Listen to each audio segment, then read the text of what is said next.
Where we're going, we don't need roads. Classic. Hi, this is Ella from The Fame Reporter. We are here with Ben Joyce from Back to the Future, the musical in London.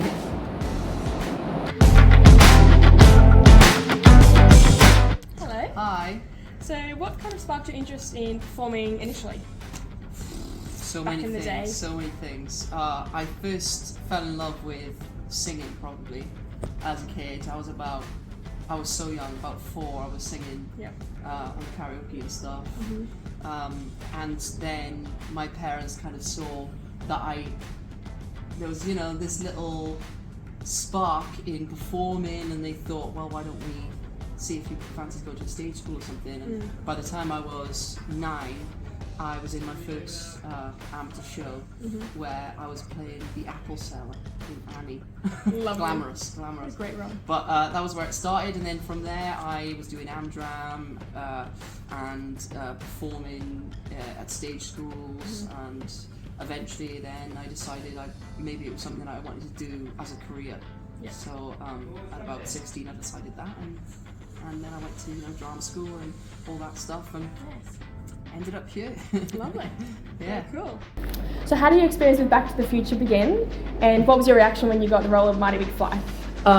So my journey began by seeing the show for the first time. I was in another show at the time called Jersey Boys, and me and my pal got some last minute tickets, and we were right down the front, and I remember thinking, yeah, I know, I remember thinking, oh gosh, these seats are so good, we're going to get all the action, and we did, and I fell in love with it straight away. It wasn't actually a role that I saw and thought, oh, that's definitely on my list, or I could definitely do that, because I think I was just experiencing it as an audience member first, and obviously, like I said, so overwhelming, and so funny, and dance numbers are great, the soundtrack's amazing. Obviously, growing up with the film, I knew the film very well, so I was proper geeking out. Didn't see yourself in that role not yet, no. And then it was mentioned to me by my agent at one point, like, oh, maybe that's a role you could do one day, and I was like, oh, maybe. But I was just loving Jersey Boys at the time, so I just wasn't thinking about it. And then the auditions came out, and my agent was like, do you want to go up for it? And I thought, well, why not? Might as well. And after firstly I was looking at material and stuff ready for the audition, and I was kind of falling in love with it. It was so me, and I didn't realise it was me until I was doing it myself. And so good.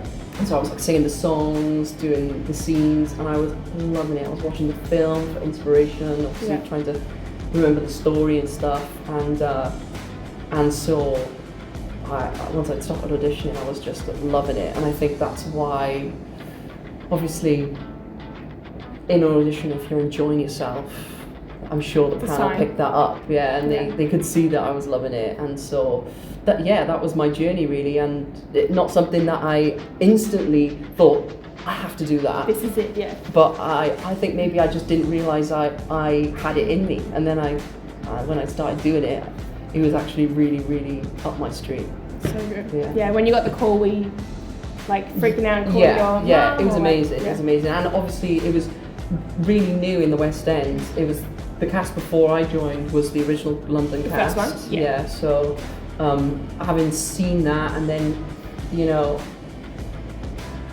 I found it really exciting of the thought of maybe getting to work with Roger Bart, and obviously once I'd got the job, I found out that he was staying, which obviously was so exciting because one, I saw him in that first production. I thought he was amazing, and two, he was such an incredible Doc Brown, and you could see the relationship between Roger as Doc and the Marty, that chemistry and the way they bounced off each other, that really excited me to get the chance to work with him. And the rest of the cast that stayed on. It was so once I had that call, it was amazing, and I pretty much knew that I had to go and do it. Have to say yes. So good. What is it about Marty Mcfly that enticed you to want to go for the role? Was it just like... He's just so cool, and I'm not saying that I'm cool in any way, but just seeing the way he is, and like I said, big fan of the film, especially once I'd started watching it so much after getting the audition. It was just, and do you know what it was as well? Because I was playing Frankie Valli at the time, it was so completely different. You wanted to something that. kind of more modernish, maybe? Or? Well, just so different. Like, what is just such a complete, different challenge for me. Yeah. I'd been, singing like Frankie Valli and playing Frankie Valli for a year, going into something so completely the polar opposite. You know, a young, cool 80s. Yeah. Young man who loves music and has such a love for that 80s culture. Really, again, was really exciting, and I wanted that challenge, and I knew, Frankie was always a dream role of mine, but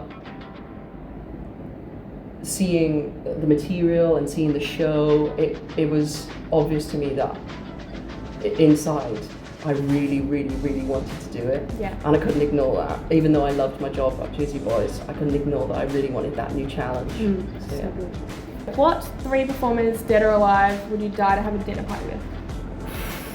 That is a big question. Like any performer, like it's really world's your oyster with this one. I have always loved Queen. Yep. So I've always loved Freddie Mercury as a performer. He's such a cool. His life story, obviously, Bohemian Rhapsody came out a few years ago now, and I went and saw that film like 5 times. In Such a good one. And so I think it would definitely have to be one of them, Freddie Mercury.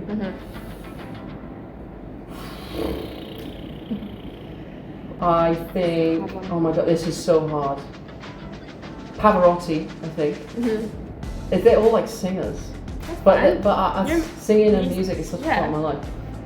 So Freddie Mercury, Pavarotti, and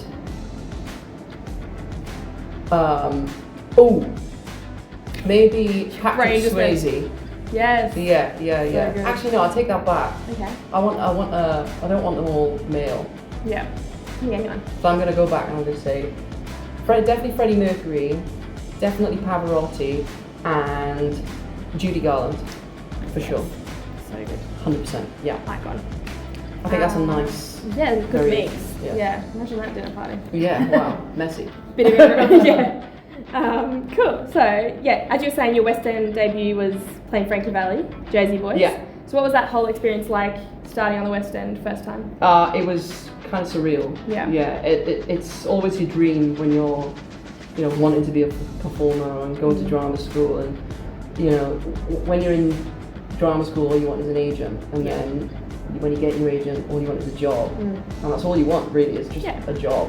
And so when I was in for Jersey Boys, which was Frankie Valli, was my dream role. It was the first West End show I'd ever seen, and when you were little, or like? I was about 12, 18. Formative years. Yeah, and it was what made me. I think it was the point in which I really decided that I wanted to do it, was seeing Jersey Boys. So once I'd seen it, that was my dream from there. And then I got the audition for Jersey Boys. I was in for Joe Pesci cover Frankie Valli, which I thought was an amazing role for me. 100%. Joe Pesci's he's very similar to Marty Mcfly. He's young and he's buzzing, and he wants to set the band up in the show.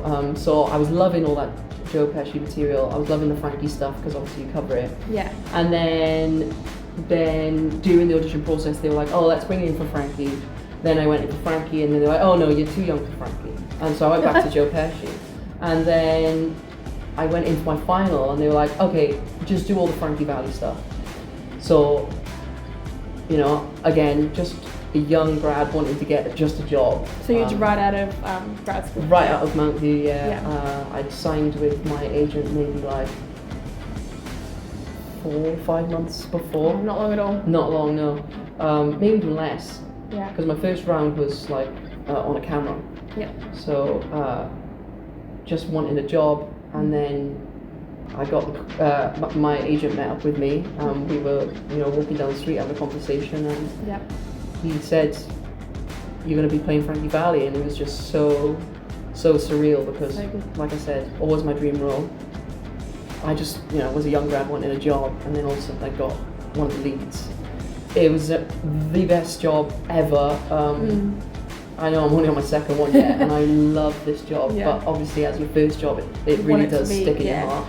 I met some of the most amazing people I've ever met. Great cast and everything. Good cast, friends now for life. I've made friends in this production for life as well. Love that. But those three boys that I was in, the four group, Jersey boys, where we were so close, and we still are, and so I'll cherish those memories forever. And like I said, it was always my dream role, and I ticked it off. So good, your first one. yeah. So once I'd done that year and I'd kind of done that, then that's why I was like, okay, on to the next challenge now. Yeah. So how similar is the stage show to the film, and what do you love about the music in the show as well? It is so similar, so very similar, and that's what I loved when I first saw it, was that it stayed so close and true to the film. We get fans that come and see the show and they finish off the lines because same. Iconic lines. So it's so similar. With the musical having coming out in a very different time, there were small things they had to change, but not massive things that change the plot of the story. And so you'll come and, being a fan of the film, you'll come and see it, and you'll see costumes, the set, the even the characters are so similar to the film. You can kind of get that nostalgia back, and that's what our creator and writer Bob Gale says when people ask him for the fourth film. He just says, go and see the musical, because it's an extension of it. All you want is that feeling again, like when you first saw it. So go and see the show. That's not necessarily like a new story. It's like the same feeling. Exactly, and that's what people, the fans of the film, love about it, is that it brings all that love of the film right in front of them. It's like getting smacked in the face with nostalgia. So good. Yeah, there's new songs in it, but what's really clever about it is Alan Silvestri wrote the original score for the film, and that is same person who wrote the music. Well, Alan and Glenn Ballard wrote the music together. But what they did was obviously use lots of the musical motifs from the original score in the soundtrack. That's good. So makes it sound similar. And you kind of you get that really famous overture from the film. That's it. In the show as well. Oh, awesome. And then there's little motifs from that overture that then are in some of the songs in the show. Cool. So I think fusing those things together is really, really beautiful, and you'll see it in the show. Awesome. What is it about the West End that makes it kind of special and makes global audiences want to come and see shows in London? I think what's amazing about the West End is all the theatres are kind of in that area of the West End. You walk around the corner and there's another theatre, and I really love that, because obviously having lots of actor friends, I just see them in the street. So what's beautiful is they're all really bunched together. You've got such a different array of things to watch. You've got musicals, you've got plays, you've got ballets, and that hustle and bustle, and you see people walking around, they've got a program from that show, and you see another person, they've got a program from another show. It's really beautiful, and it's like our own little area of magic, really. And you grew up with coming here to see shows. Yeah. So we have trips to the West End to see different shows. You get lots of touring shows in the UK, but which is amazing. They go to Liverpool, Manchester, Cardiff, South Wales, where I'm from. But there's something really special about coming to the West End and being in these beautiful theatres that are, some of them hundreds of years old. Yeah, wow. So there's that real magical buzz that you get. Lastly, what do you hope kind of audiences take away from Back to the Future musical that they necessarily wouldn't get if they saw the film? I think you get an extension of what you see in the film. Like I said, many people love the movie and want to come back and get that feeling that they got when they first saw Back to the Future on the screen.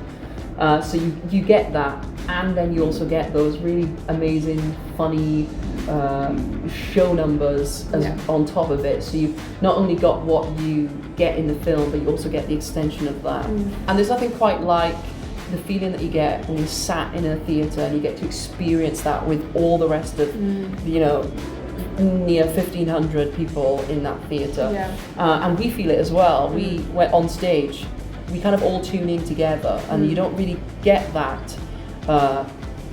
In a film, this is a live experience. We're doing it for you there and then. It's so much better.